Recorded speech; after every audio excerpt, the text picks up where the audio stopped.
Welcome to another Sir James D Tech video. Today I will be doing a review for the Corsair 700D full tower case. Alright, no better place to start than the front. You can see I've still got the plastic on. Underneath is the same brushed aluminum that's on the 800D version. Pushing this, you can see it has 4 USB 2.0, 1 FireWire. There's no eSATA. Here we have microphone jack, headphone jack, reset button, and the power button. And then here's the hard drive activity. There are 5 5.25 inch drive bays, and no hot swap bay compartment. Alright, I'm going to show you how exceptionally easy it is to take off this front cover. Even a weakling like me can do it.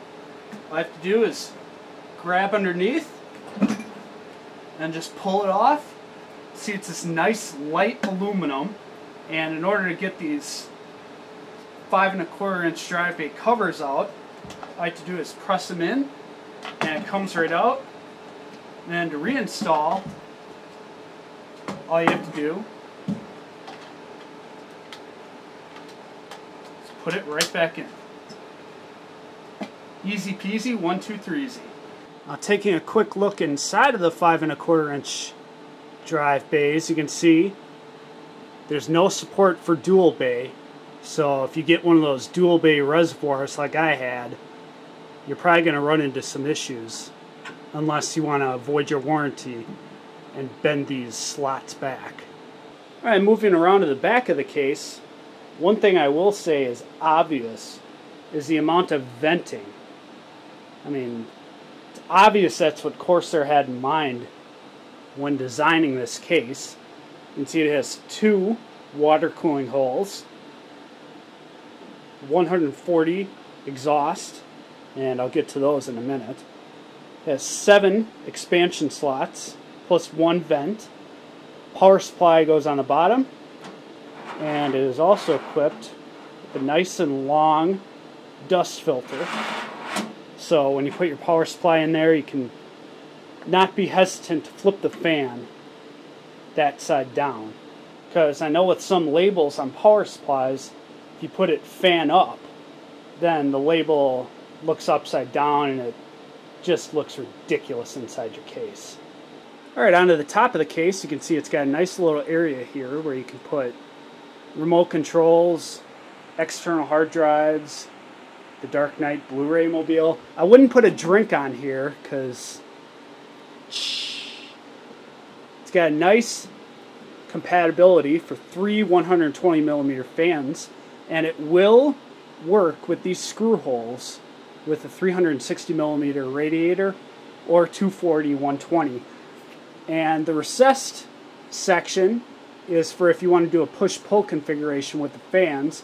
You can put them on top here. And some of you might be wondering about shrouds up top here and if they're compatible lining up with the holes. And yes, they are. However, you do have to be careful to make sure they're even on each side. You can't have it dip down into the recessed area. Otherwise, it won't line up. You know, one side will go down, the other side will be up.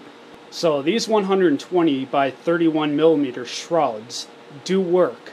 Alright, popping open the back side panel, it's just push button once again. Very flimsy material, almost like a piece of sheet metal. No sound dampening either. But there is a heck of a lot of room back here. I mean, that is just exceptional compared to some of the other cases I've reviewed. Or to take this off, just be careful you don't snap that off.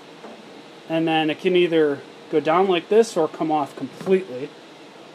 There are plenty of cable management holes.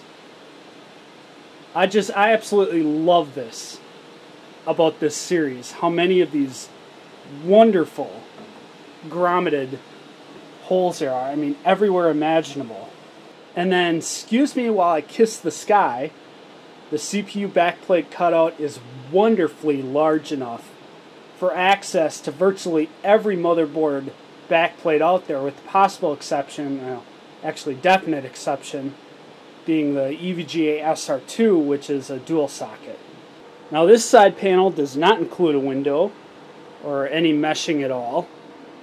It is the same flimsy material and does not include sound dampening. And now here we go to the meat and potatoes of the Corsair 700D. Alright, let's go top to bottom, shall we? Optical drives, you can see it has a toolless design, unlocked, locked. However, as I said in the unboxing, I like to just screw the optical drives or fan controller, reservoir, whatever.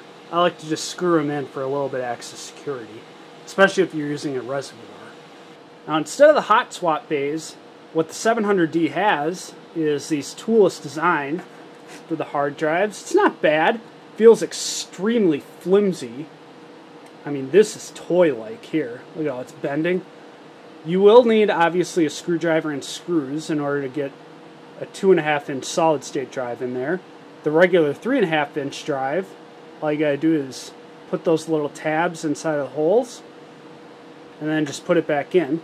You can see the cables are meant to go out the back, which is nice because then you don't have all the SATA cables and Molex power messing up your inside here. And then down on the bottom, here are two more of the exact same hard drive runners. Now there are holes down here for if you want to put a 120mm fan, you will have to take both of those out because otherwise those tabs stick out. The 140mm fan right here, which goes up into the hard drive compartment, can be taken out by removing this thumb screw right there and just slide it out.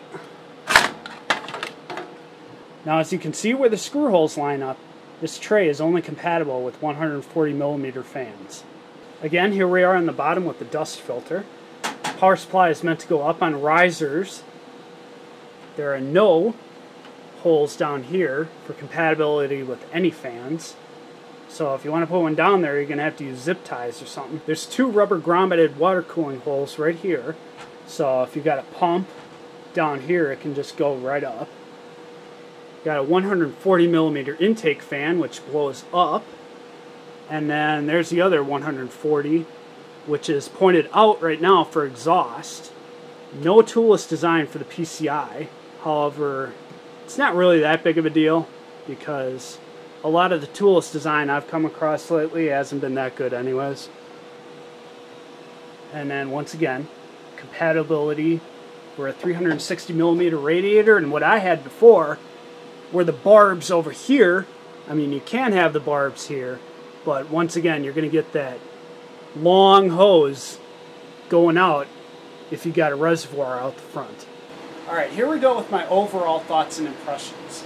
Number one, and most important on the list for me, is airflow. Or should I say lack thereof.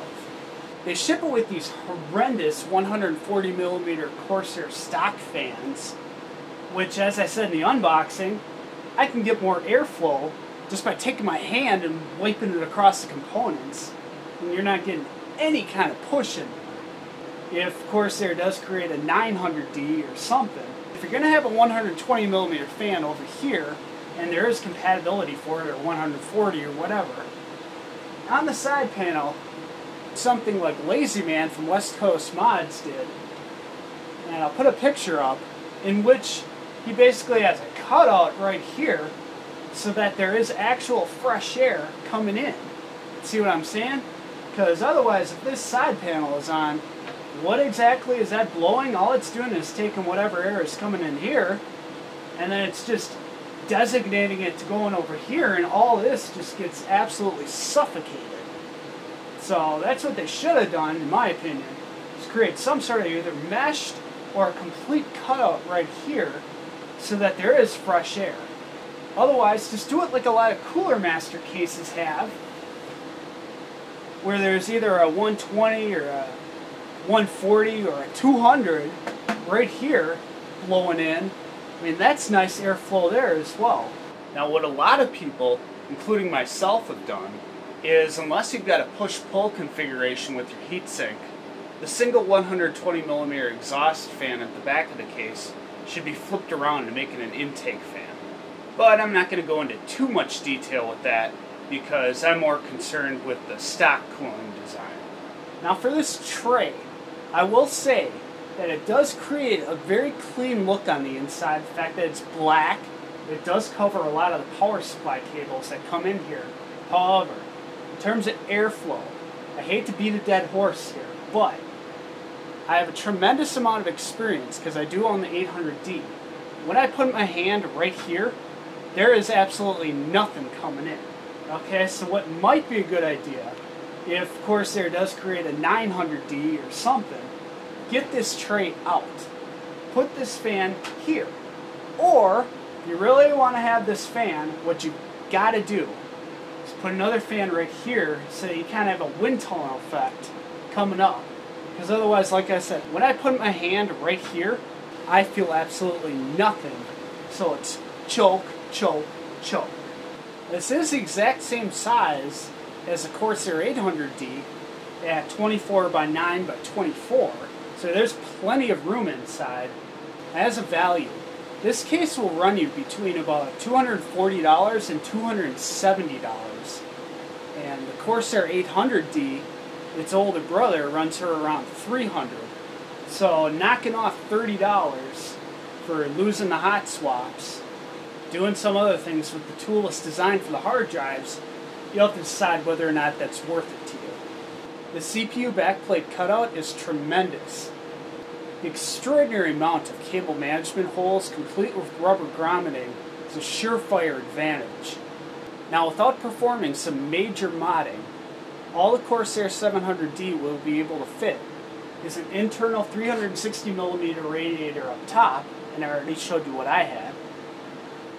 A 120mm radiator right here, possibly the Corsair H50 or H70, a 120mm down here, and what people have done to mod this is take the rivets out of the hard drive section here, get that out, and then you can get a 240 down here, but again, that involves skill, know-how, a lot of time, a lot of patience.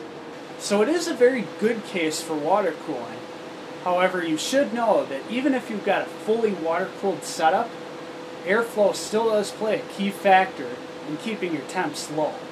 Comparing this to something like the Cooler Master Half-X, which I did a review on not too long ago, the Corsair 700D gets kicked around pretty much in every category except for the CPU backplate cutout. First of all, there's the price. This thing should be running in the $189 to $199 range, not in the $240 to $270. They took out the hot swap bays, shipped the exact same Corsair stock 140mm fans, which are awful for moving air, added some toolless design for the hard drives, which is nice, but it's not as good as the Half-X toolless design. There are no VGA cooler accessories, no windowed side panel, and left everything else virtually the same as the 800D. Therefore, my final verdict for the Corsair 700D full tower case is a definite room for improvement B. Until next video, ladies and gentlemen, talk later.